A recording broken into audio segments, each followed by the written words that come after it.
Bom dia! Sejam bem-vindos à teleconferência da M. Dias Branco referente aos resultados do primeiro trimestre de 2021. Agora, gostaríamos de passar a palavra ao Sr. Gustavo, que iniciará a apresentação. Por favor, Sr. Gustavo, pode prosseguir. Bom dia a todos. Bem-vindos ao nosso call de resultado. Gostaria de iniciar fazendo um agradecimento especial a todo o nosso time pelo empenho, entrega e comprometimento ao longo deste ano. Principalmente neste ano tão desafiador, com pandemia global, ainda em patamares preocupantes, e após recessão na maioria das economias mundiais e no Brasil, exigindo ainda mais atenção e dedicação e trabalho de todos que fazem parte do time M. Dias. Temos muito orgulho de todos que fazem parte desse time. Neste primeiro trimestre, observamos que os custos continuaram pressionados pela alta das commodities em dólar, o real continuou depreciado, a companhia reajustou suas tabelas de preço no início do trimestre em 2 dígitos, observamos bastante resistência dos clientes com as novas tabelas de preço, altos níveis de ruptura, principalmente em janeiro e fevereiro, e a recuperação dos volumes em março já com as novas tabelas de preço. Internamente, continuamos fazendo os ajustes necessários em nossa estrutura de custos e despesas, readequando a companhia para este momento mais restritivo, ajuste estes já iniciados ainda no início de 2020 com o projeto Multiplique. Outro ponto importante a ser destacado é que a companhia continua investindo fortemente em suas marcas, mantendo foco na expansão comercial da região de ataque e também no mercado internacional. Encerramos o trimestre com um balanço forte, solidez financeira, alavancagem de apenas 0,5 vezes EBITDA, agora com uma dívida mais alongada e com menor custo.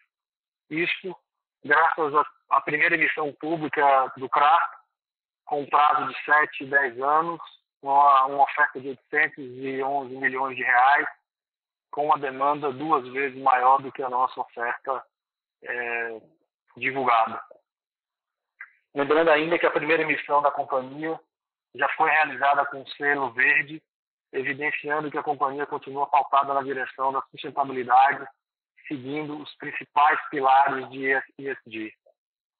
Quanto à apresentação de hoje, dado o momento desafiador, a ideia é mostrar o resultado do trimestre, mês a mês, com o objetivo de detalhar ainda mais para todos vocês o cenário que a companhia vivenciou ao longo destes 3 primeiros meses do ano, juntamente com as ações em curso, seja no top line ou nas linhas de custos e despesas. Vou passar a palavra para o Fábio, que fará a apresentação, e na sequência voltaremos, juntamente com o Rômulo, nosso VP comercial de marketing, que vai participar desse call conosco, para a sessão de Q&A.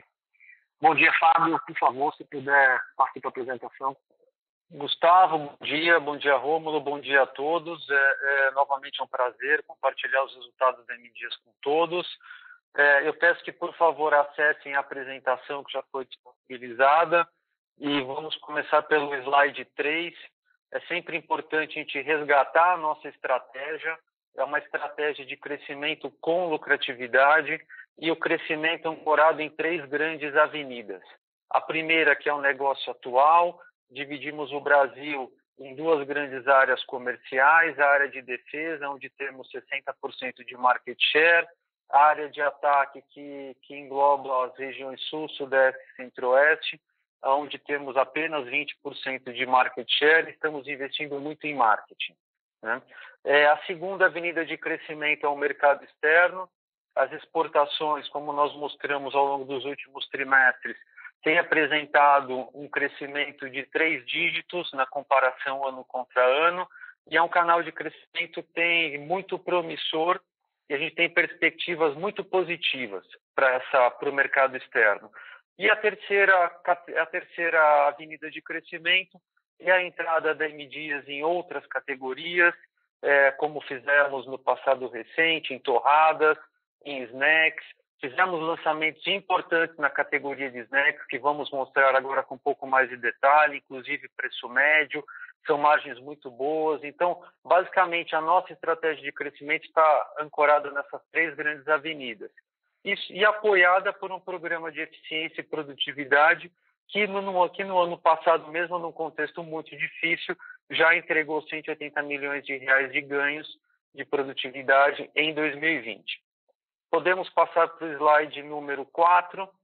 Aqui observamos à esquerda o desempenho da nossa receita. Tivemos uma retração 1T21 versus 1T20 de 8,9%, com 25% de retração dos volumes e um aumento de preço médio de 21,9%, necessário face ao cenário atual de alta dos custos das commodities, tanto em dólares quanto em reais pela desvalorização do nosso câmbio. Vendo aqui a parte direita do slide, começando por massas e biscoitos, que são as 2 principais categorias, houve aumento de 2 dígitos no preço médio, 15% em biscoitos e 23% em massas. Os volumes retraíram 29% e 31%, e houve retração de receita de 18% e 15% nessas 2 categorias. Na seguinte categoria, farinha e farelo, começando pelo preço médio, uma categoria que está muito baseada no preço da commodity, do trigo.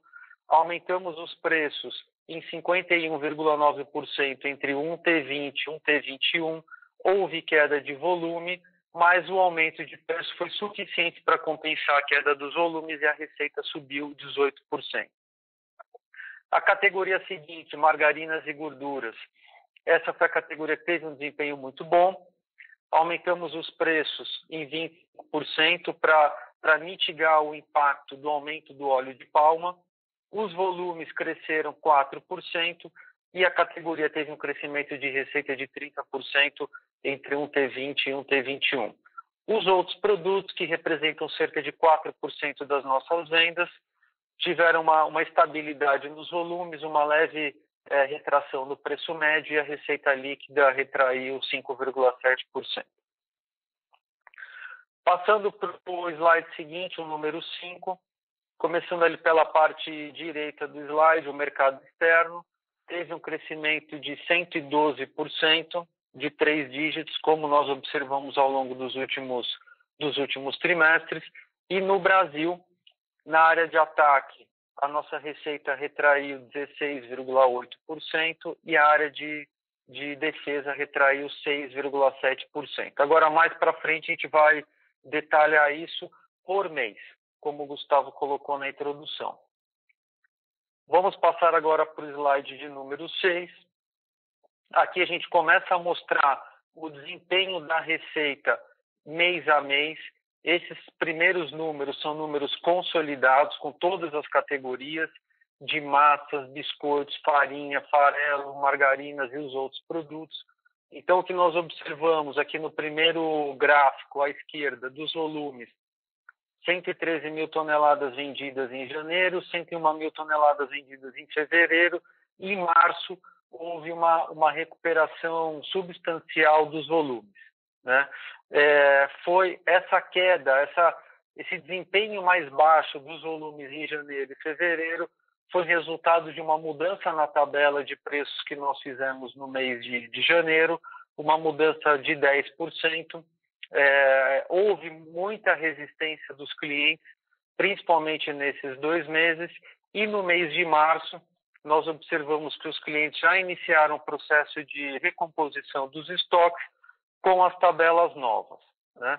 E no gráfico abaixo, a gente colocou um horizonte de tempo um pouco maior para mostrar o preço médio, desde o 1T20 até o mês de março, e o que nós observamos é que o nosso preço médio foi de R$ 3,4 por quilo para R$ 4,3 por quilo, né? Ao longo de todo esse período aqui, e com o preço médio em março superior ao encerramento do ano de 2020, que foi 4,1. Né? A combinação desse contexto de volume com o preço médio é o que nós observamos no gráfico acima, de receita líquida, que aqui nós também vemos uma recuperação substancial da receita.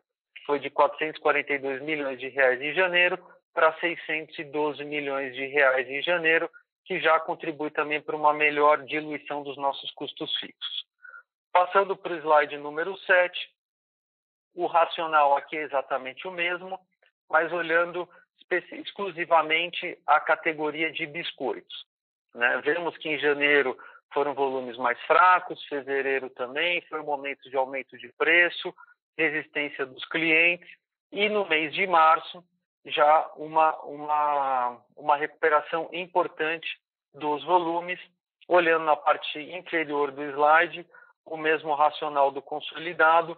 Lá no T20 tínhamos um preço médio dos biscoitos de R$ 6,3 por quilo e encerramos o mês de março com R$ 7,3 por quilo, superior também ao encerramento do ano de 2020, que foi de R$ 6,7 por quilo. Subindo, a gente vê que em janeiro, R$ 192 milhões de receita líquida na categoria e 303 milhões no mês de março, o que fica bastante claro e nítido que houve uma recuperação importante da receita no último mês do trimestre. Passando para o slide 8, de novo é o mesmo racional, agora para massas. No mês de março, 30 mil toneladas vendidas, bem superior às 20 mil toneladas vendidas em janeiro e fevereiro, os meses que fizemos o aumento de preço. Preço médio é o mesmo racional, foi de R$ 3,6 por quilo no ano passado para R$ 4,4 em março, superior também ao encerramento do ano, né? E isso se reflete no desempenho de receita líquida, que foi de R$ 90 milhões em janeiro para R$ 132 milhões em março. Então, resumindo o que aconteceu até agora na receita, os meses de janeiro e fevereiro foram realmente meses abaixo do nosso potencial de crescimento e do nosso patamar histórico, mas fizemos reajustes de preços necessários diante de um contexto de custos elevados em função da alta do preço das commodities em dólares e também da desvalorização do real. Houve uma resistência do varejo nesses 2 primeiros meses, mas a situação foi se normalizando ao longo do trimestre, principalmente no mês de março. Passando para o slide número 9, falando ainda de receita, só que agora com foco na inovação em biscoitos. A gente mostra aqui que os produtos lançados nos últimos 24 meses contribuíram com 47 milhões de reais da nossa receita do primeiro TRI 21, que foi um valor 32% superior ao registrado no primeiro trimestre de 2020, demonstrando que a inovação está num ritmo muito bom, entregando resultados muito positivos e com produtos de alto valor agregado, que é o que nós observamos no slide seguinte, que é o slide número 10. Aqui nós trazemos alguns exemplos de produtos que foram lançados nos últimos meses, começando aqui pela parte esquerda, em snacks. 2 snacks da Piraquê com preço médio de R$ 24,5 por quilo, R$ 39. Lembrando que eu acabei de mostrar o preço médio M Dias como um todo é próximo a R$ 4. Então, estamos realmente colocando no nosso portfólio produtos de maior valor agregado, com margens mais altas e com potencial de crescimento novo para M Dias, abrindo novas avenidas de crescimento.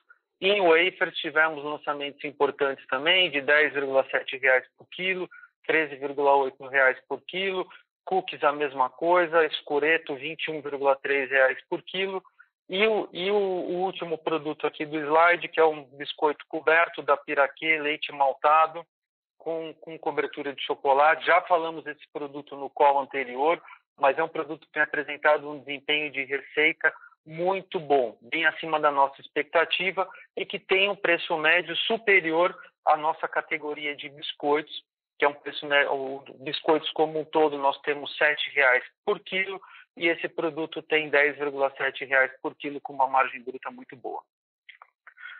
Passando para o slide 11, a partir desse slide a gente vai entrar um pouco mais no detalhe das 3 principais marcas da M Dias, começando com Piraquê, que é a nossa marca de biscoitos com o preço médio mais alto, com as margens mais altas, com produtos de alto valor agregado. Então, a gente observa que, olhando o share volume Brasil, a Piraquê apresentou uma expansão de market share de 4% para 4,3%, mantendo o share valor em 6,4%. O preço médio do biscoito de Piraquê é próximo dos R$15, enquanto o preço médio de M. Dias é de R$7. Então, quanto mais a Piraquê crescer, no Brasil todo, não só no Rio de Janeiro, maior será o preço médio dos biscoitos do M. Dias e maior será a nossa margem bruta na categoria de biscoitos. Passando para o slide 12, aqui a gente faz um destaque para a marca Adria, que foi top of mind no ano de 2020 na categoria de massas e que segue avançando em todo o Brasil, né? A gente observa o share volume da Adria em massas foi de 5,1% para 6,2%, e a Adria também aumentou a sua participação de mercado em share valor, de 5,4% para 6,2%. Passando para o slide 12, o racional é exatamente o mesmo, mas a gente vai falar sobre a marca Vitarella, que é uma das 10 marcas mais consumidas no Brasil, é a nossa maior marca em termos de receita, ficou em quarto lugar na categoria de alimentos Top Macarrão, Top of Mind 2020, e a Vitarella ganhou participação tanto em share volume nas categorias de biscoitos e massas, que é o que nós observamos aqui nos números. Em biscoitos, houve um aumento de 0,4 ponto percentual, de 8,8 para 9,2, e em massas de 6,5 para 6,8, e na categoria de massas, a marca Vitarella também ganhou participação em share valor e teve uma leve queda em biscoitos em share valor, mas que é praticamente uma estabilidade. Passando para o slide 14, onde nós demonstramos o nosso mix de canais. Então, aqui só para esclarecer, os percentuais não se referem a market share, esses percentuais eles somam 100%, e essa é a distribuição da nossa receita por canal. Então, fazendo aqui algumas considerações, né? Nós observamos que os canais de atacado e cash and carry apresentaram uma diminuição da representatividade na nossa receita. Esses números conversam com o que eu expliquei anteriormente sobre o nosso desempenho de receita nos meses de janeiro, fevereiro e março. Esses foram os dois canais que apresentaram maior resistência com relação à mudança de tabela e, consequentemente, apresentaram uma diminuição na participação da nossa receita total. Ao passo que o canal de distribuidores aumentou a participação de 6% para 8%, e nós estamos colocando mais distribuidores na nossa rede para aumentar a nossa capilaridade, principalmente na área de ataque, que é o Sul, Sudeste e o Centro-Oeste do Brasil. Eu vou mostrar no slide seguinte os detalhes desses distribuidores, mas só para encerrar esse slide, a linha de outros reflete principalmente o desempenho das nossas exportações, que nesse trimestre representaram cerca de 3%, dentro desse total de 5% na linha de outros.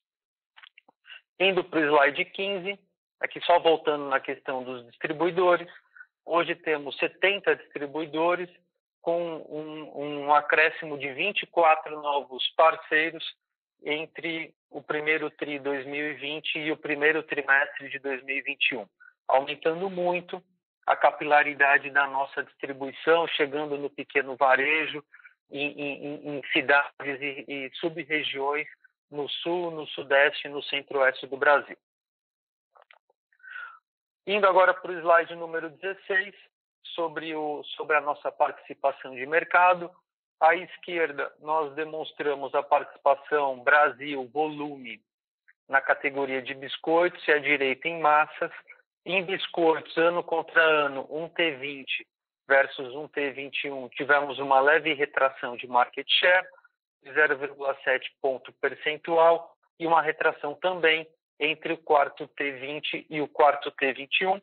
E a M Dias segue líder de mercado, com cerca de 1/3 do mercado, outro 1/3 com 5 concorrentes e um outro 1/3 de 34,7%, bastante fragmentado. A categoria de massas apresentou expansão de market share de 0,9 ponto percentual ano contra ano e apresentou também uma leve expansão de market share de 32,4 no quarto T20 para 32,6. E assim como em biscoitos, é uma categoria que nós temos 1/3 do mercado, outro 1/3 de 36,9% com 5 concorrentes e outro 1/3 bastante fragmentado com players menores. Indo para o slide número 17, para encerrarmos o capítulo de receita, as exportações cresceram 112%, encerrando esse trimestre com 42 milhões de reais de receita líquida, algo próximo de 3% da receita total, com muito foco nas inovações em embalagens, produtos mais adaptados aos mercados na África, na América do Sul, private label, principalmente nos Estados Unidos, desenvolvendo novas marcas e focando muito nos mercados que apresentam um alto potencial de crescimento para M Dias. Passando agora para o slide 18, a gente vai começar a entrar no capítulo de resultado.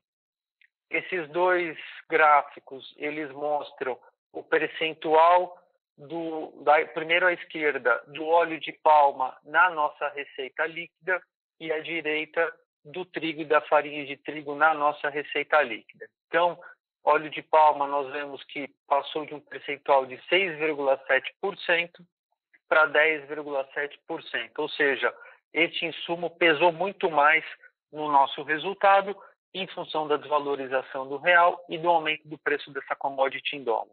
E a mesma coisa para o trigo, que foi de 27,9% para 33,5%.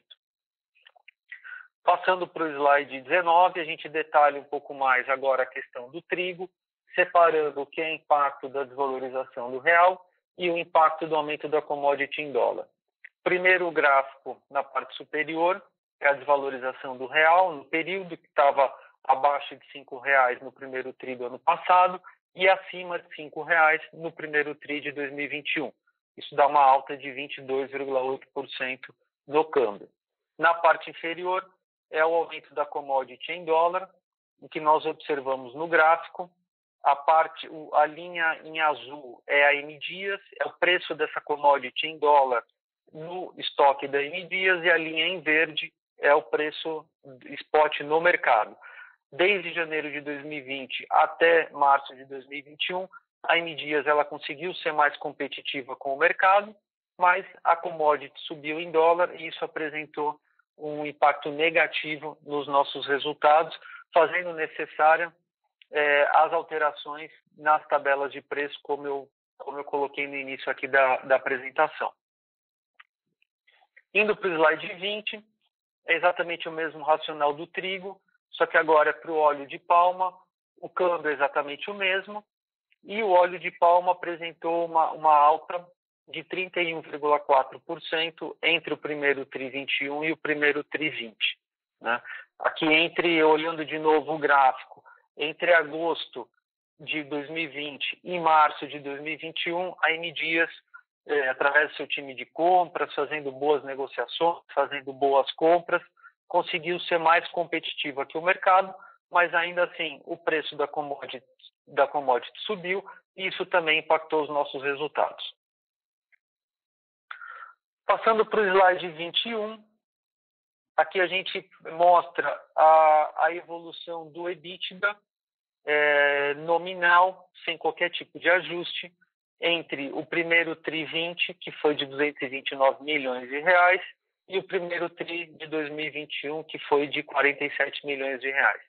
A primeira linha, de um valor negativo de 135 milhões, representa o impacto de efeito preço, efeito volume.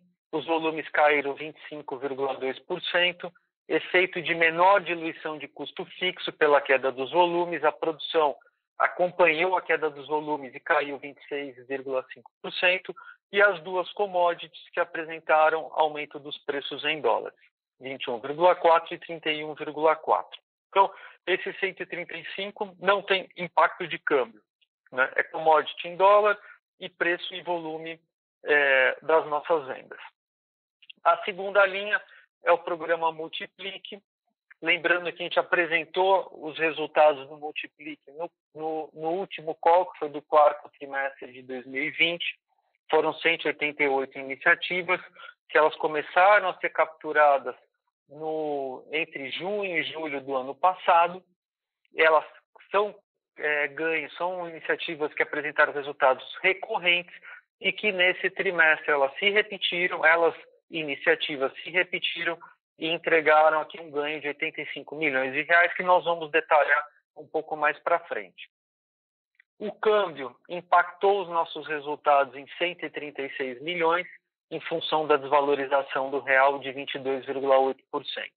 E tivemos aqui, na parte inferior da tabela, algumas questões não recorrentes, ganhos com créditos tributários de 27 milhões e algumas despesas não recorrentes com reestruturação, um pouco ainda que tem de integração da Piraquê e 8 milhões de reais de despesas relacionadas a todo o protocolo da pandemia.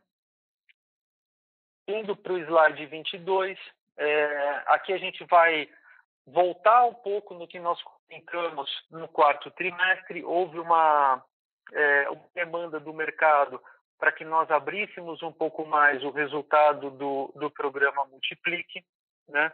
Até para os analistas e para os investidores, para que tenham condições de colocar nos seus modelos, para que cada um tome a sua decisão, mas aqui está a abertura dos 184 milhões. Aqui eu estou olhando a parte inferior da tabela, a abertura dos 184 milhões que foram capturados ao longo de 2020 e dos 438 milhões, que é o 184 anualizado. Então, a gente abre aqui tem um pouco em receita, a gente vai explicar, tem um pouco aqui em custo variável, matéria-prima, embalagem, força motriz, custo fixo, as despesas comerciais, logísticas, administrativas e as outras receitas e despesas, o que é recorrente. O que é não recorrente não está nessa tabela, né? Então, tem aqui, lá começando em receita, tem preço, descontos, olhamos aqui produtos que estavam com preços disposicionados no mercado, fizemos as correções. Em matéria-prima, otimizamos o mix de farinhas, dos silos, transporte de farinha, otimização de embalagens primárias e secundárias, redução de consumo de energia, transferimos a produção de gordura vegetal do Rio de Janeiro para a nossa unidade industrial em Fortaleza, que é a GNE, revisitamos a estrutura industrial, redução de postos de trabalho, redução de despesa com a unidade de gordura vegetal no Rio de Janeiro, ou seja, aqui tem todos os detalhes, né, e a alocação desses números nos resultados de 2020 e o anualizado, que toma como base os volumes de 2020. Passando para o slide 21, esse também merece uma explicação. Aqui a ideia é mostrar para todos como nós capturamos o Multiplique no ano de 2021, aqui falando de primeiro trimestre, né, seguindo exatamente a mesma estrutura de receita, custo variável, custo fixo e as despesas operacionais. A primeira coluna é uma projeção nossa interna do que deveria ser o impacto do Multiplique no primeiro trimestre de 2021 se tivéssemos feito os volumes vendidos em 2020, né? Daria 103 milhões de reais de ganhos, né? Na segunda coluna, nós temos exatamente o mesmo racional, só ajustando para os volumes vendidos e produzidos do 1T21, que foram menores. Então, consequentemente, todos os ganhos que estão relacionados a custos e despesas variáveis são menores, né? Isso daria 72 milhões de reais. E o que foi, de fato, capturado no primeiro TRI de 2021 foram 85 milhões de reais. E aqui, no detalhe, nós oferecemos qual foi o racional. Então, tem diminuição do percentual de desconto, redução de descontos para antecipação de pagamentos, revisão das tabelas de preços, alguns produtos que, comparando o posicionamento de todos esses SKUs com a concorrência, fizemos alguns ajustes. Então, aqui são produtos que tiveram um aumento de preço e não perderam volume ano contra ano, renegociação com fornecedores, desenvolvimento de novos fornecedores, troca de tecnologia utilizada para impressão dos filmes, a questão da unidade produtiva de gordura do Rio de Janeiro, que foi toda para Fortaleza. Revisamos o número de promotores, vendedores e supervisores, olhando sempre eficiência, otimização de despesas com marketing, renegociação com parceiros. Alteramos o modelo de entrega de grandes clientes, né? Principalmente nos segmentos de Key Account e Cash and Carry. E basicamente o que foi feito aqui, né? O produto ele vai direto da fábrica para o cliente sem passar por um centro de distribuição da M Dias, então é mais eficiente, é um frete menor. Revisamos os fluxos propostos no projeto Malha, aumento da produtividade de armazém através da padronização das medições, diminuição da quantidade de viagens realizadas através da melhoria da ocupação dos veículos. Vou agora lá para o último quadrante. Redução do número de fornecedores de planos de saúde de 11 para 6. Plataformas digitais para negociação de acordos trabalhistas, ou seja, são 188 iniciativas, mas a ideia aqui foi apresentar para vocês o que esperávamos do Multiplique no primeiro TRI, o que esperávamos ajustando para os volumes do primeiro trimestre, volumes efetivos, e o que foi capturado e quais foram as principais iniciativas dos 85 milhões de reais. Então, vamos agora passar para o slide 24. Como o Gustavo comentou, um trimestre muito difícil, num contexto ainda bastante desafiador e difícil. E nós estabelecemos um plano de ação que vai ser executado ao longo de 2021 e a M Dias vai fazer uma prestação de contas em todos os trimestres para o mercado da evolução dessas 6 iniciativas. São 3 iniciativas com foco no crescimento das vendas e 3 iniciativas olhando produtividade e eficiência. Piraquê, Onda Verde, né, como eu comentei, é uma marca que está ganhando share, tem um preço médio elevado, estamos fazendo parcerias, olhando com mais intensidade o mercado externo, otimizando o número de SKUs, revisitando nosso footprint fabril e logístico, e é sempre importante olhar o desenho da nossa organização. Lembrando que a M Dias fez muitas aquisições desde o ano de 2003, realizamos o programa Multiplique no ano passado, mas ainda temos outras oportunidades para serem capturadas. Passando para o 25, para detalhar um pouco mais a questão da Piraquê, quais são os focos aqui? O lançamento de produtos com maior valor agregado, como os snacks, que tem um preço médio de R$ 39,00 por quilo. A Piraquê mais visível na mídia, ela esteve no Big Brother Brasil 2021, na festa original Piraquê. Piraquê mais presente no e-commerce, já está presente nas principais plataformas e temos um time interno que está alavancando ainda mais essa presença no canal eletrônico. Embalagens adequadas para cada perfil de canal. Aqui nós mostramos um multipack que se encaixa bem no determinado perfil de canal e um enxoval totalmente redesenhado para a gente apresentar melhor a marca Piraquê nos PVs premiums, né? Esse aqui é só um dos exemplos e muitos desses já estão posicionados em muitas lojas no Brasil. Indo para o slide 26, parcerias. Aqui é um exemplo de uma parceria que foi recentemente feita entre a M Dias e a Ambev. Os produtos da Piraquê já estão disponíveis no marketplace da Ambev, que é um marketplace B2B chamado BIS, né? Então, aqui a ideia é aumentar a nossa capilaridade, principalmente no principalmente no pequeno varejo, focando em itens com maior valor agregado e começando com Piraquê, e estamos também avaliando outras marcas da M. Dias para parcerias como essa que acabamos de fazer com a Ambev.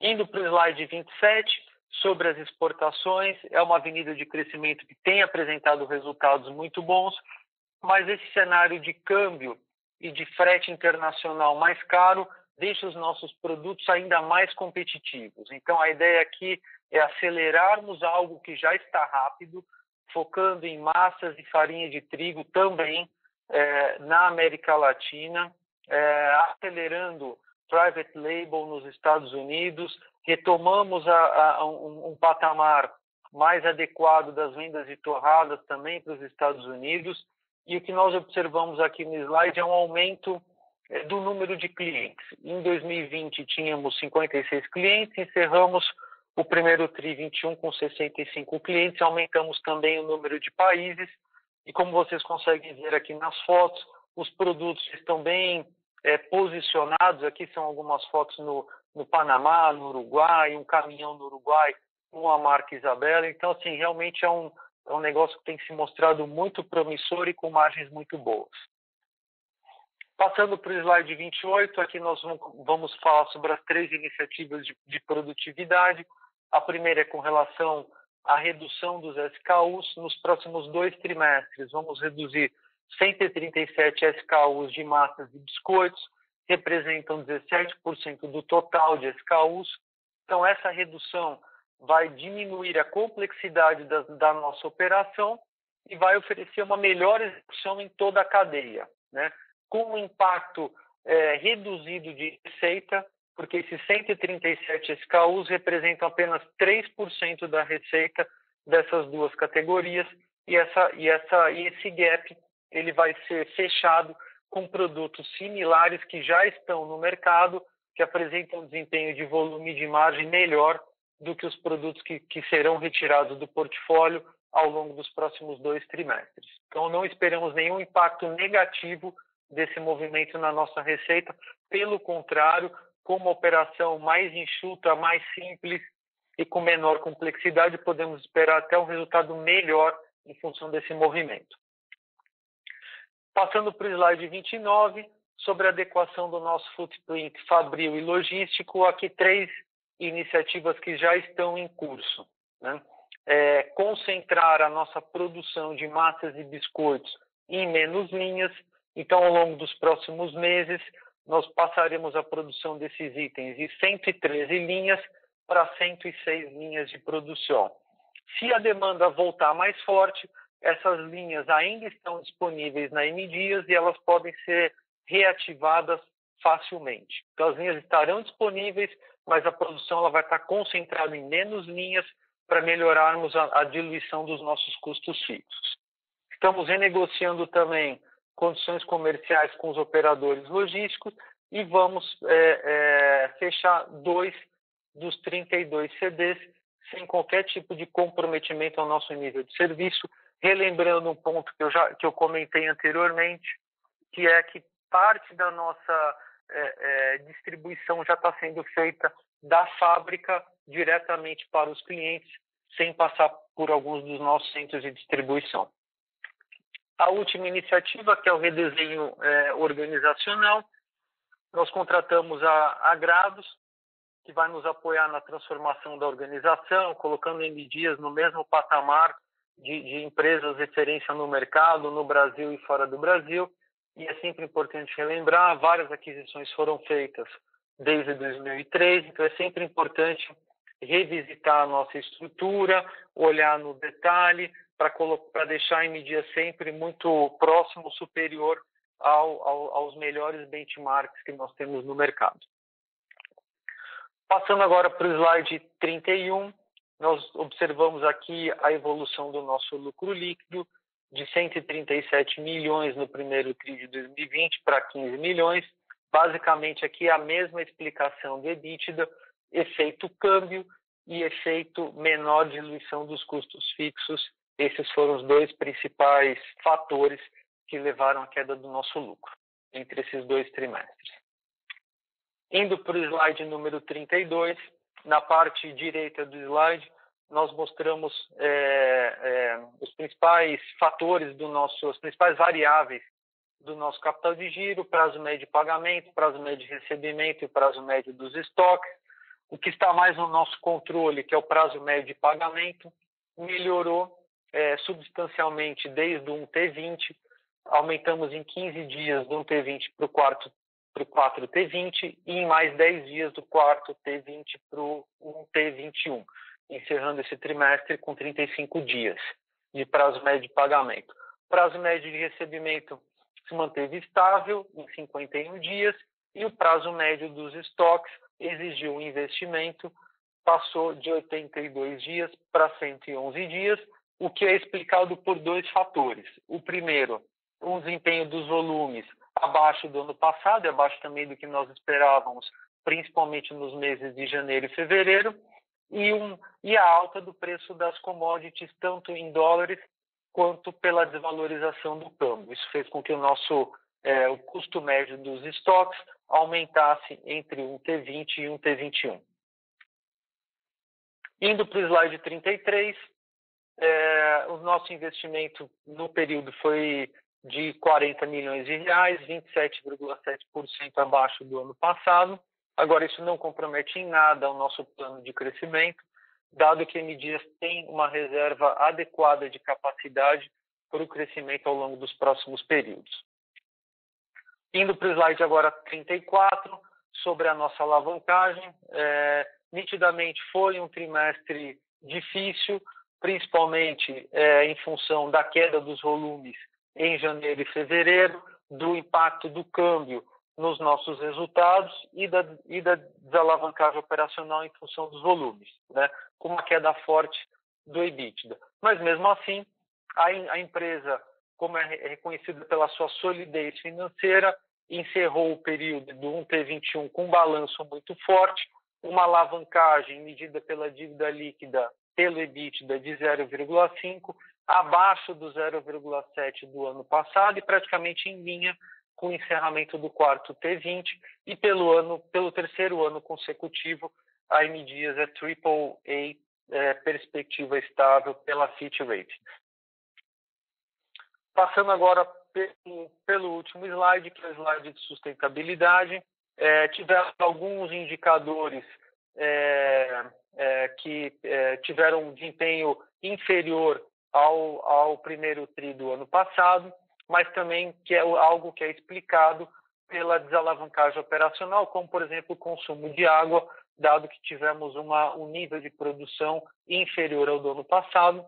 Agora, isso é algo que nós conseguimos controlar e que naturalmente vai voltar, vai melhorar à medida que os nossos volumes se estabilizarem, como nós observamos no mês de março. E a M. Dias segue muito atuante na agenda de sustentabilidade. Nesse momento, estamos revisitando a nossa agenda com um olhar para os próximos 5 anos. Bom, queria encerrar essa parte.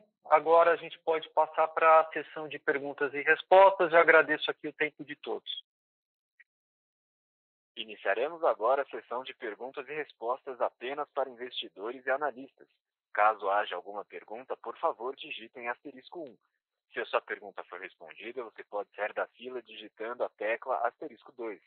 As perguntas serão atendidas na ordem que são recebidas. Solicitamos a gentileza de tirarem o fone do gancho ao efetuarem a pergunta. Dessa forma, uma ótima qualidade de som será oferecida. Por favor, aguardem enquanto coletamos as perguntas.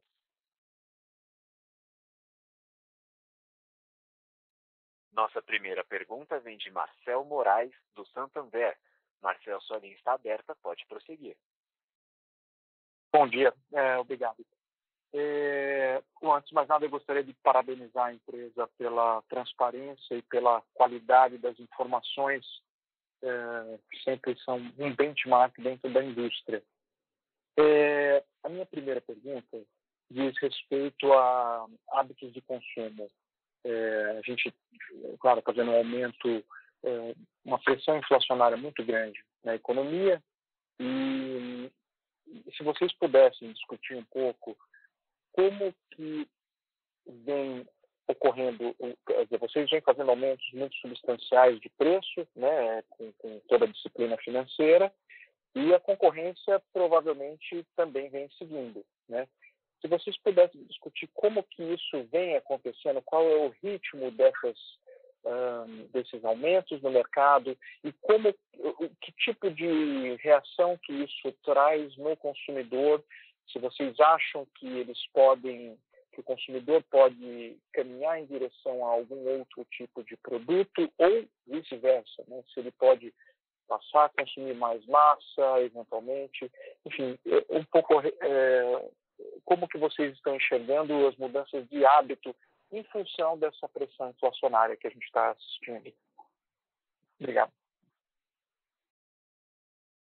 Marcel, bom dia, aqui é o Fábio. Eu vou iniciar e aí eu peço ao Gustavo, ao Rômulo, que por favor complementem, né? Assim, você colocou vários pontos aqui na pergunta, né? Com relação ao hábito de consumo, o que nós observamos desde o ano passado, com o início da pandemia, foi o que o mercado chama de trade down, né? Os consumidores migrando para produtos com preço médio menor, lembrando que a M. Dias, no seu portfólio, cobre praticamente todas as faixas de preço nos mercados de massas e biscoitos com as nossas várias marcas. Então, nós cobrimos praticamente 95% dos preços disponíveis no mercado. Mas esse trade-down é algo que nós temos observado desde o início da pandemia, desde março, abril do ano passado. Com relação a produtos substitutos, né, existem alguns produtos substitutos, principalmente para massas, né? Esses produtos tiveram um aumento de preço muito acentuado no início da pandemia. Ali desde junho, julho, nós começamos a observar um aumento de preço desses itens e eles ainda mantêm um preço elevado, assim, um preço maior do que o patamar histórico, né? Então, o que estamos vendo agora, assim, não é uma migração dos nossos itens para outras categorias, mas sim dentro das nossas categorias, o consumidor ele busca produtos com preço médio menor, né? Com relação aos reajustes de preços, nós fizemos 2 reajustes em biscoitos no ano passado, 3 reajustes em massas no ano passado e em janeiro desse ano um reajuste de 10%. No ano passado, alguns concorrentes acompanharam, outros não, né? E o que nós estamos observando desde o início desse ano, desde janeiro desse ano, aparentemente um cenário de, entre aspas, maior racionalidade no mercado face ao contexto de custos elevados das commodities em função da desvalorização do real ano contra ano e da alta do preço das commodities em dólares. Rômulo, fique à vontade, por favor, para complementar. Tá bom. Bom dia, pessoal. Eu acho que está perfeito, Fábio. Eu acho que ele descobriu tudo. Eu ressaltaria só as diferenças entre o Nordeste, onde nós temos a nossa maior participação. Aqui nós vemos um cenário competitivo e biscoito um pouco mais acirrado, né? Principalmente, eu acho que por alguns entrantes e que acabam buscando a categoria de cracker, Maria Maisena, que são os grandes volumes da região, e aí para poder competir com a própria M. Dias, pelo share que nós temos, acabam tendo que precificar, e isso dificulta um pouco, eu diria, o repasse de preço como um todo. E no cenário do Sul-Sudeste, que é um mercado já bastante competitivo como um todo, a massa a gente sofre um pouco mais. Estamos reposicionando totalmente o conceito de Adria para frente, né? Vão ter algumas novidades. De qualquer forma, é um cenário mais competitivo de massa, até pela quantidade de players que jogam naquela região. E também por um posicionamento de preço em alguns canais. Então, são cenários um pouco diferentes entre massas e biscoito, região Nordeste e região Sul, aí Sudeste, mas que eu acho que já cobriu da mesma maneira muito bem. Se eu puder fazer um follow-up aqui nessa primeira pergunta, como que vocês comentaram que existe um trade-down, né? Como que a marca Piraquê ela está se encaixando, porque ela tem um preço mais alto em relação ao portfólio da M. Dias, não necessariamente em relação ao mercado, né? Mas eu queria entender se vocês pudessem dar uma ideia de como que o preço da Piraquê ele se comporta em relação aos pares dela, até para entender quão fácil vai ser implementar ou expandir a marca Piraquê na região centro-oeste, sudeste, em face do cenário. Se quer que eu possa responder, eu respondo. Pode ir. Fique à vontade, Romulo. Tá bom. A diferença aqui é que a Piraquê era um negócio muito concentrado no Rio de Janeiro, então a gente não tinha distribuição. No momento que você começa a distribuir a Piraquê pelo Brasil, eu vou te dar o exemplo do Nordeste. Nós praticamente já estamos aí avançando, ganhando liderança das marcas, né, de maior valor, puramente por uma questão de exposição e distribuição. A Piraquê não era presente. Como é que a gente faz isso? Usamos, eu diria, a relevância da marca M. Dias Branco, estou dando um exemplo aqui da região Nordeste, onde você entra com um portfólio, que é um portfólio já segmentado, né, buscando o que a gente chama de best-sellers da Piraquê, são as marcas realmente que têm alguma diferenciação, exemplo, goiabinha, o cracker gergelim, a parte de salgadinhos, o maltado coberto, que são produtos que trazem diferenciação, e que entregam, logicamente, uma qualidade superior. Então, por exposição e distribuição, principalmente nos principais pontos de venda, nas principais regiões do Brasil, a gente consegue expor e aí você ganha, no nosso caso especificamente, um volume incremental, porque ela não canibaliza nada, ela vai, logicamente, contra os principais concorrentes de preço mais alto no mercado. Então, assim, a gente tem expandido a Piraquê gradativamente, né, com uma velocidade até maior aqui no Nordeste, está conseguindo avançar bem, e em outras regiões do Brasil também, fazendo isso no Sul, no estado de São Paulo. São mercados bastante competitivos, né, mas que a gente tem conseguido, através dessa estratégia de exposição, né, qualificação desse segmento de produtos que nós estamos colocando, quais são os principais produtos, e, logicamente, um merchandising superior com a ajuda de uma comunicação que leva o consumidor à experimentação. E aí, por uma questão de qualidade, literalmente, você tem um giro acontecendo. Certo. Deixa eu Marcelo, deixa eu só acrescentar aqui, Gustavo, eu acho que, em resumo, no caso da Piraquê, o desafio está muito maior na expansão, desconcentrando da fortaleza inicial, que é o Rio de Janeiro, crescendo em ondas ali para todo o Sudeste, Sul, Norte e Nordeste, do que, eventualmente, uma questão de briga de preço com o concorrente. Então, a Piraquê, estratégia é expansão, é cadastramento e pulverização, distribuição e muito menos preço. Né? Eu diria que esse é o plano de expansão para a Piraquê, especificamente. Ok. Obrigado, Gustavo. Obrigado, Romulo.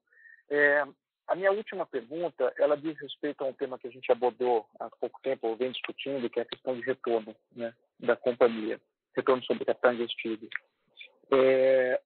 Se vocês puderem dar alguma visibilidade para a gente, de que forma que vocês vêm analisando isso, e se há medidas para poder melhorar isso. Vocês vêm fazendo muita coisa em capital de giro, isso está bem evidente, mas se existem outras iniciativas que possam ajudar o retorno sobre capital investido a voltar aos patamares de mid-teens do passado. Obrigado. Marcelo e o Fábio, vou começar aqui, aí o Gustavo e o Rômulo complementam. Acho que assim, como você colocou o capital de giro, acho que é importante detalhar um pouco mais aqui. Assim, a gente, no ano passado, tinha um prazo médio de pagamento inferior a 20 dias.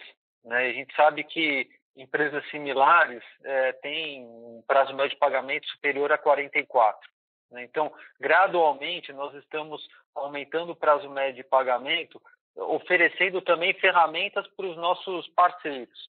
Né? Na metade do ano passado, nós começamos a operar com risco sacado, né? Então isso tem contribuído muito para a melhora do nosso prazo médio de pagamento. Prazo médio de recebimento, você vê que está estável, né? O estoque, obviamente, tem oportunidade, ele está melhorando, mas é muito difícil, a gente não consegue enxergar ainda que ele está, o estoque muito impactado pela alta das commodities, tanto em dólar quanto em reais, pela desvalorização do câmbio. Né? O próprio crescimento acelerado de Piraquê melhora o ROIC.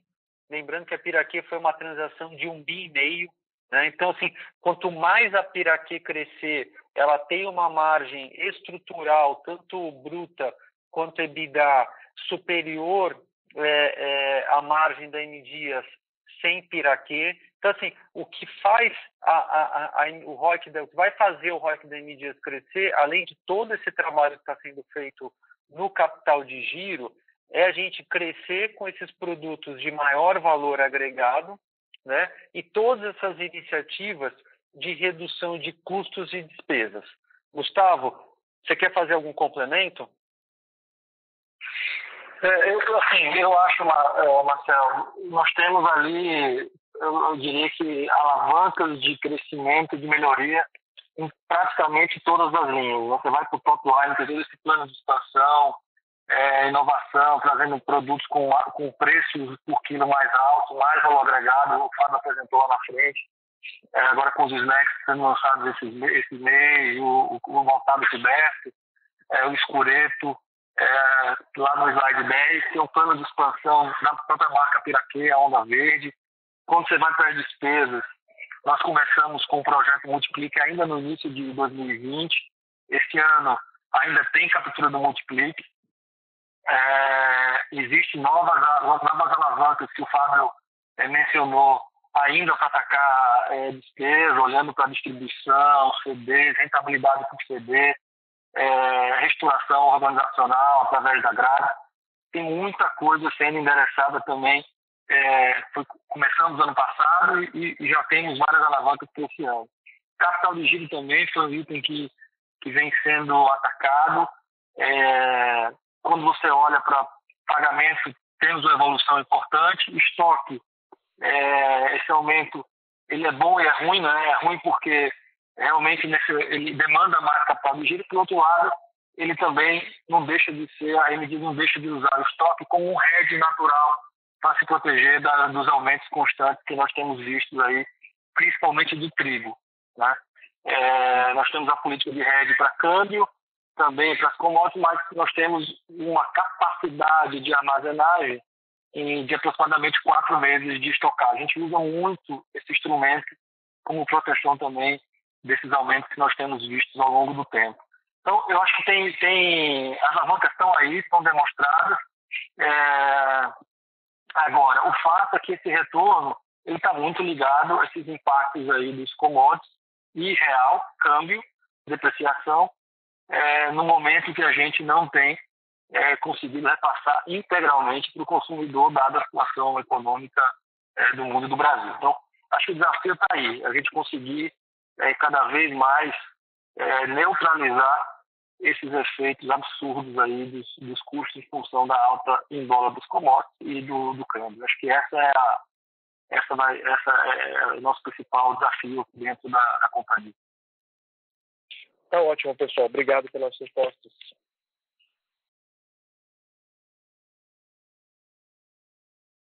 Nossa próxima pergunta vem de André Hachin, do Itaú. André, sua linha está aberta, pode prosseguir. Obrigado por pegar minhas perguntas. Eu queria explorar 2 pontos com vocês. A primeira em relação à concentração de vendas em março. Eu entendo que teve um efeito aqui de estocagem do varejo, mas também teve um aumento das restrições da pandemia em março, ou basicamente começaram a entrar em março de novo. Então, no limite do possível, vocês poderiam explorar um pouquinho o que foi feito de varejo e o que vocês acham que tenha sido, de novo, um aumento do consumo por conta de maior nível de lockdown? E um pouquinho como vocês imaginam que isso vai se desenvolver ao longo do segundo trimestre, que você também volta até auxílio. E a segunda pergunta que eu queria fazer é um pouquinho sobre o lado de endividamento. Vocês fizeram recentemente a emissão do primeiro CRA de vocês, se não me engano, que é até um CRA verde. E entender um pouquinho melhor como que vocês estão vendo essa oportunidade para fazer novas emissões, que você mais pensa em emitir, por exemplo, bons verdes lá fora, consegue alongar a dívida e reduzir custos também. Então, um pouquinho mais dessa estratégia em termos de emissões de novas dívidas lá fora e acessar esse mercado de bonds.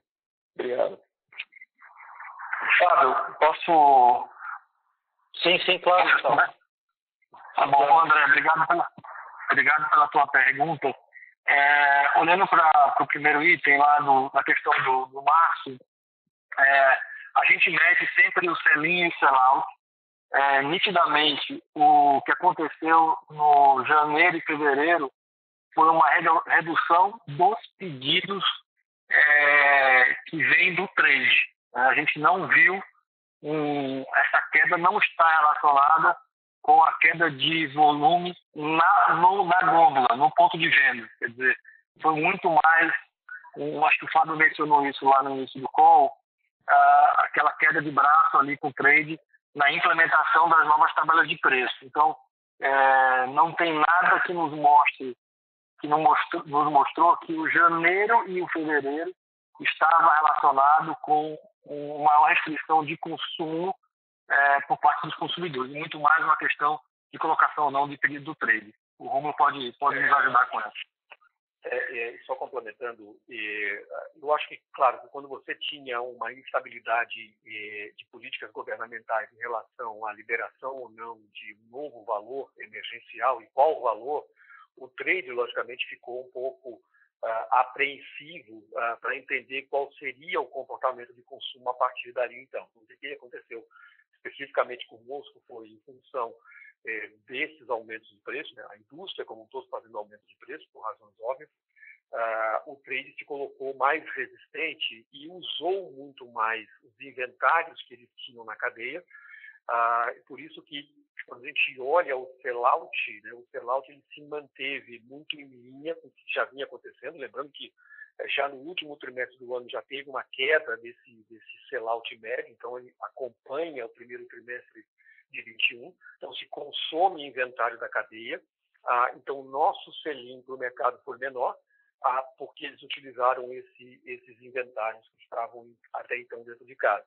E aí março passa a ter um comportamento, eu diria, mais dentro da normalidade, repondo os índices de inventário, porque houve uma perda até por rupturas. Nós tivemos rupturas no mercado em função dessa decisão do trade, e por isso que março ele reflete mais a nossa realidade do que janeiro e fevereiro, em detrimento das incertezas sobre a ajuda emergencial e, logicamente, o trade aí tentando se proteger contra uma eventual queda que poderia acontecer de mercado, o que a gente não viu acontecer no mês de março. Perfeito. Deixa eu só responder a segunda parte da tua pergunta, André, sobre as novas emissões, né?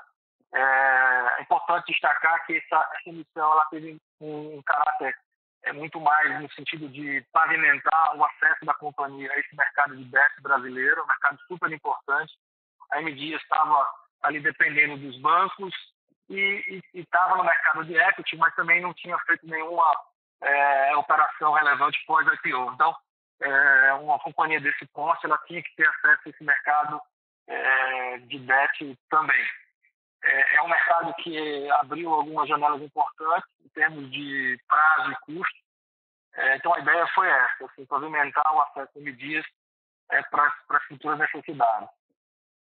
Esse recurso ele vai ser usado integralmente por ser até um título recebido do agronegócio para aquisição de matéria-prima advinda do agronegócio, principalmente trigo, aqui no Brasil, né, ali no Paraná e no Rio Grande do Sul, as duas principais regiões produtoras de trigo, mas obviamente que essa captação vai liberar recursos para outros investimentos, né?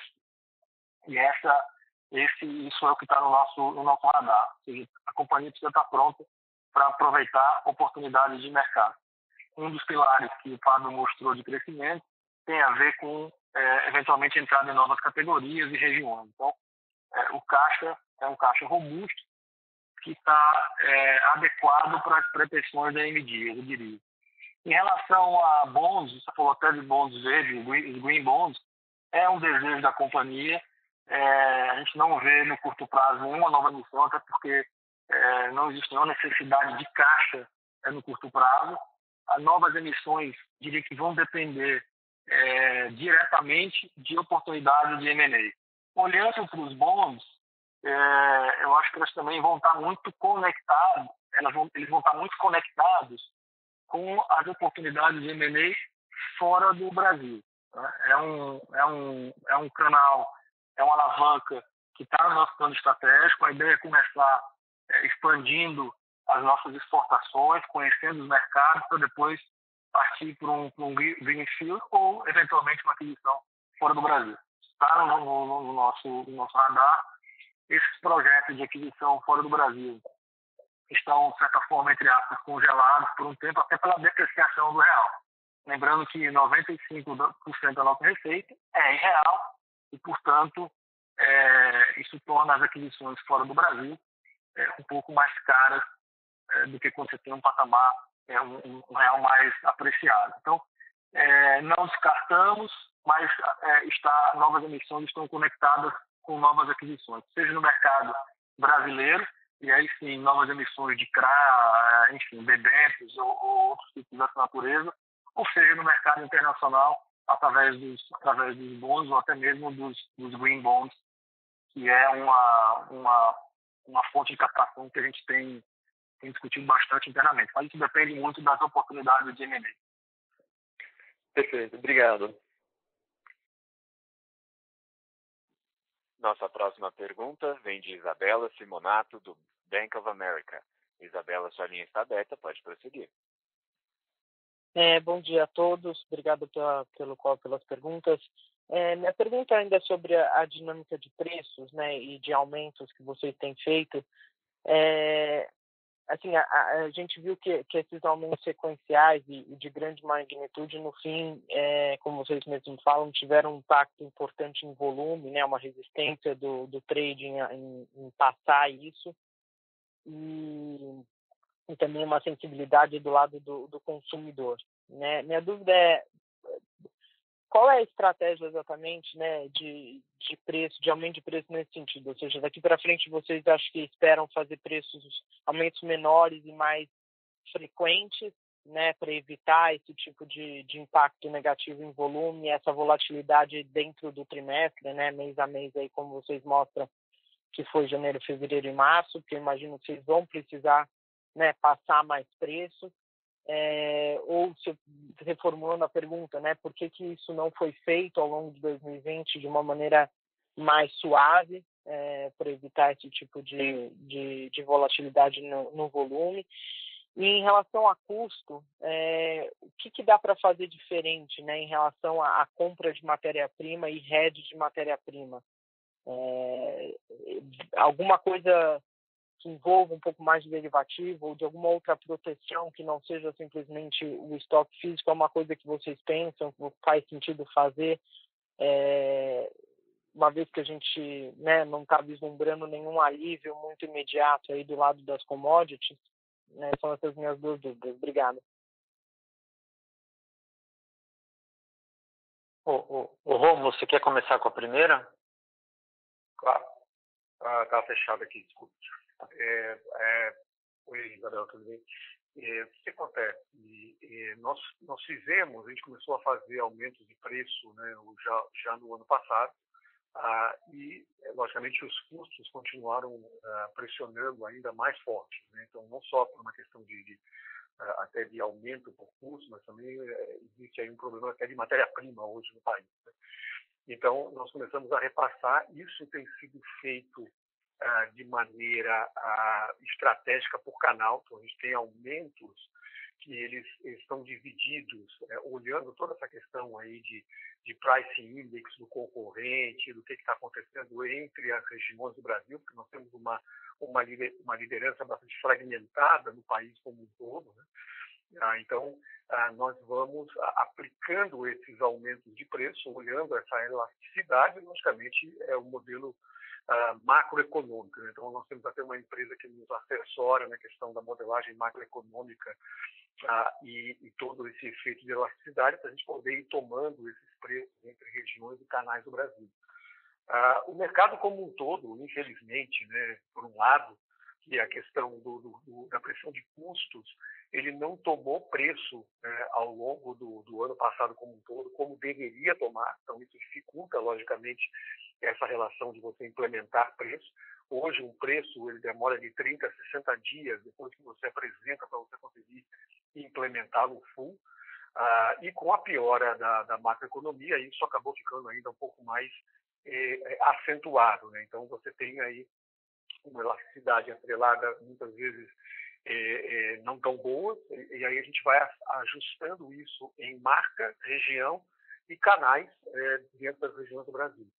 Então, a gente está tentando trazer um pouco mais, não vou usar a palavra sofisticação, porque pode conotar alguma coisa errada, mas tentando ter cada vez mais granularidade no que a gente faz, para conseguir implementar esses preços dentro do que é necessário, diante do cenário que nós temos aí macroeconômico. Então, nós seguimos fazendo essas avaliações e implementando esses preços, Isabela, de forma que os canais eles possam refletir gradativamente, né, mês a mês, com diferentes impactos no volume, para que a gente não tenha nenhum pico ou nenhum vale dentro do volume, até porque isso poderia afetar diretamente a absorção dos nossos custos fixos. Né? Então, esse tem sido um pouco a estratégia de trabalhar e, logicamente, né, dentro da questão de categorias que nós temos, massa e biscoitos, eles refletem aumentos diferentes em função,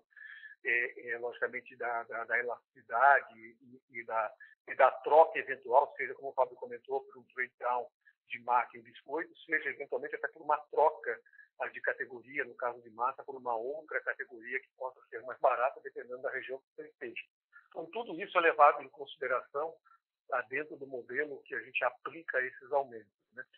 E a tendência é a gente continuar seguindo com essa necessidade de fazer esses repasses dentro, logicamente, desses critérios para tentar minimizar o máximo possível esses efeitos de volume que nós temos. E apostando que todo mundo precisa, logicamente, fazer esses aumentos.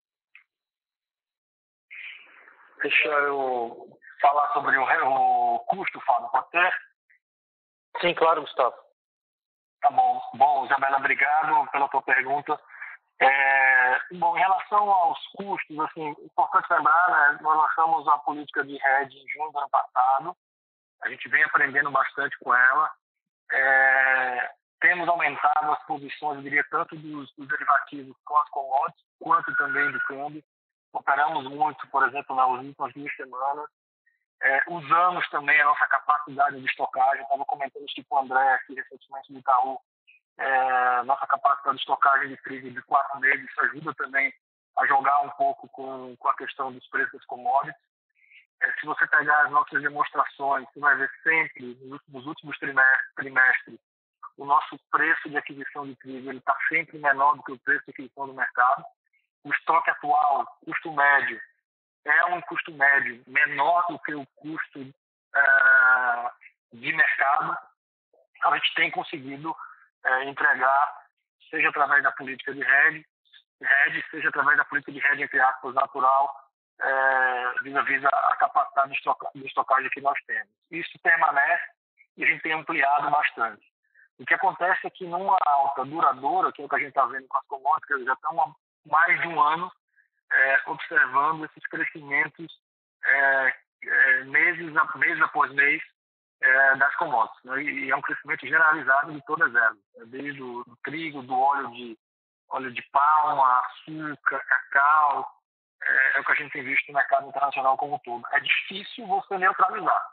Você consegue, com as políticas de hedge, minimizar, mas neutralizar é muito difícil. Quando você tem altas pontuais, é até mais fácil, mas crescimento duradouro do jeito que a gente está vendo é muito difícil.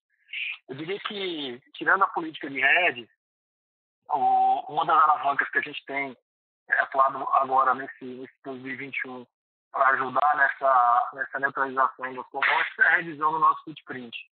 A gente entende que tem algumas oportunidades olhando para as nossas plantas, né?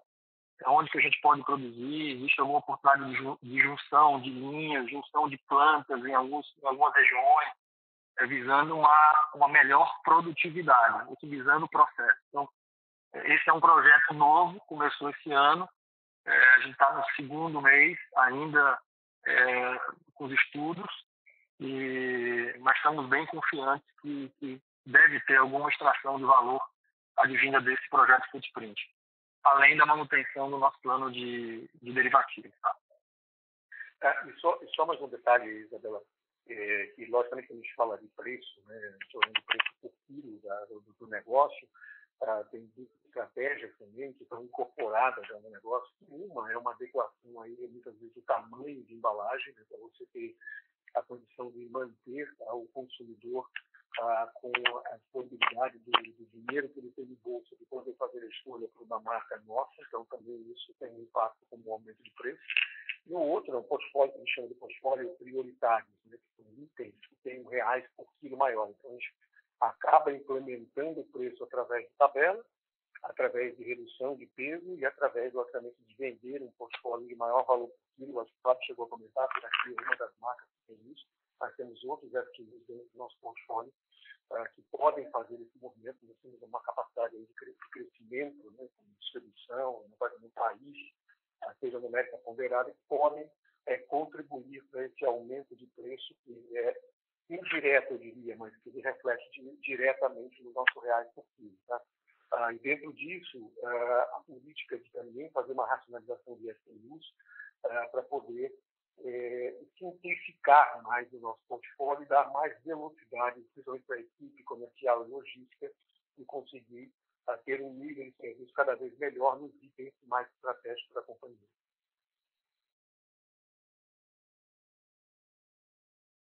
Tá claro, obrigado.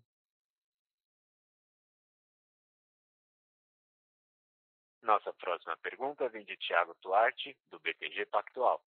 Thiago, sua linha está aberta, pode prosseguir. Olá, boa tarde, Rômulo, Gustavo, Fábio, boa tarde a todos. Eu queria voltar na discussão de preço, né? Vocês mencionaram essa dificuldade, essa dificuldade na receptividade, né, do trade em relação aos aumentos. Eu queria perguntar para vocês, e o Rômulo até falou rapidamente sobre isso no último comentário dele, se vocês conseguem falar um pouco para a gente como é que está o Price Index em geral, né, das marcas da M. Dias Branco em relação à concorrência. O motivo pelo qual eu pergunto é que quando vocês abrem a evolução, por exemplo, do share volume e do share valor de algumas marcas, né, na apresentação, a gente vê que o share volume ele evolui mais, né, pelo menos como regra, do que o share valor. Então, dá a impressão que, na realidade, a competição aumentou o preço em maior magnitude do que a própria M. Dias. Eu queria que vocês pudessem discorrer um pouco sobre isso, seria importante.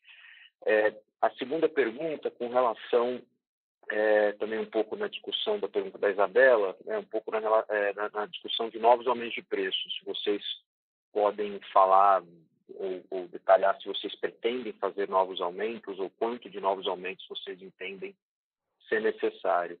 E aí, por último, dado que que houve essa volatilidade intratrimestre tão importante com relação a volumes, se vocês conseguem, pelo menos preliminarmente, falar para a gente como é que foram os volumes de abril, se mais na linha da tendência de março ou se a gente continua vendo alguma volatilidade relevante mês a mês. Muito obrigado.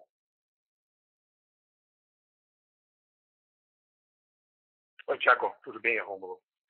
Bom, Thiago, eu vou comentar contigo aqui sobre Price Index. Logicamente, quando você olha a M. Dias como um todo, no mercado brasileiro, né, a M. Dias ela não tem um produto, né, M. Dias Branco. Então, a gente olha várias marcas dentro de várias categorias. E como a M. Dias, Thiago, ela tem um grande volume concentrado em Cracker Maria Maizena no Nordeste, o Price Index dela se você olhar como mercado, está na casa aí de 85%, 90%. Bom, isso poderia denotar a seguinte pergunta: poxa, então vocês têm uma capacidade de subir 10%. Não temos. Por quê? Quando você cai dentro das categorias principais, então, quando a gente olha Cracker, Maria Maisena no Nordeste, nós já estamos aí na casa de 100, 105 do mercado. A gente já cobra, dependendo, logicamente, da marca e da região do Brasil, da região do Nordeste, estado do Nordeste, você cobra já um overprice por essa característica de fortaleza de marca e market share que nós temos. Ao mesmo tempo, quando você vai para outras categorias onde a gente é menos desenvolvido, então nós não temos essa mesma condição. Então, nós jogamos um preço médio do mercado, muitas vezes de 90, 95, dependendo do cenário de categoria, seja ele massa ou biscoito, dependendo da região do Brasil. Então, via de regra, quando a gente vai tomar um preço, Thiago, a gente olha exatamente, um dos principais fatores é esse price index, para que a gente possa ajustar essa característica. Acho que você vai, talvez você não lembra, mas na apresentação que o Fábio fez, quando ele mostra ali o efeito do próprio multiplique que nós trabalhamos, nós olhamos essas possibilidades de tomada de preço em alguns SKUs e algumas marcas que estavam disposicionadas em alguma região do Brasil. Então, ali a gente já fez um catch-up de preço para poder colocar dentro do price index que a gente avalia, dentro, lógico,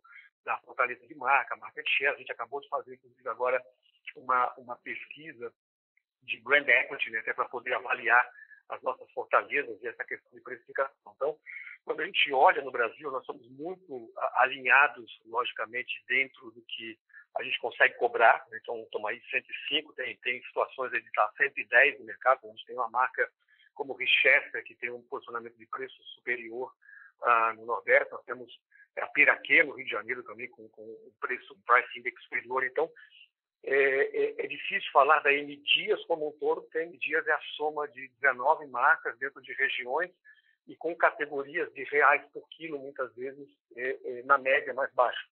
Mas a gente está posicionado dentro de um cenário competitivo que nos ajude a vender, né, volume com margem. Então, ou seja, lógico que nossa maior fortaleza está na região Nordeste, principalmente nos estados do Ceará e Pernambuco, e temos aí várias possibilidades também de avanço em outras regiões, e a gente vai trabalhando esse price index desse jeito. Por isso que eu não tenho uma resposta absolutamente objetiva para dizer, olha, nós estamos a 90% ou 100% do mercado, que é um composto de região e marcas do Brasil, que precisam ser avaliadas individualmente para que você possa tomar a decisão correta de margem versus volume.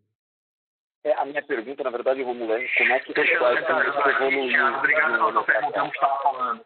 Você teve mais dois novos pontos, né? Eu vou tentar, com o Fábio, talvez nas próximas apresentações, pelo menos trazer o price index das principais marcas, tá? Vamos tentar fazer isso.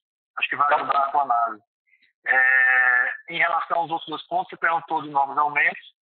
A resposta é sim, dado que nós continuamos a ver um crescimento no custo das commodities.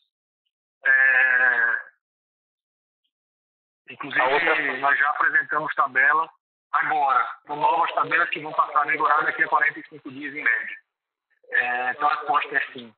Depende, obviamente, eu não posso falar o percentual, porque depende de região e categoria. Mas, sim, teremos novos aumentos em função dos aumentos as commodities continuam aumentando. Em relação ao mês de abril, a gente não pode falar muito sobre o futuro, mas ele está mais em linha com março do que eventualmente com fevereiro e janeiro e fevereiro. Está super claro. Obrigado, Gustavo. Obrigado, Romulo. Romulo, só para clarificar, a minha pergunta era não sobre o price index em termos absolutos, mas como é que ele evoluiu dada esse aumento de preço e aumento de custo para a indústria inteira nesses últimos 12 meses.